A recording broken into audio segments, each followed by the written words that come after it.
The art of living exemplifies ecological engineering at its best. Water from diverse sources is not simply treated, it undergoes revitalization and restoration via Jal Shuddhi, an eco-friendly, natural purification system. These systems utilize the natural properties of plants and microorganisms to degrade pollutants efficiently, minimizing our reliance on chemical treatments.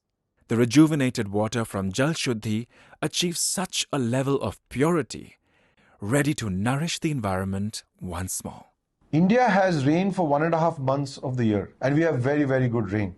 When we don't have rain, we take the grey and the black water, convert that into clean water. This clean water can be used for construction, for gardening, for agriculture, for irrigation, and also to recharge groundwater. And over the next 2 decades, we can solve India's groundwater challenges.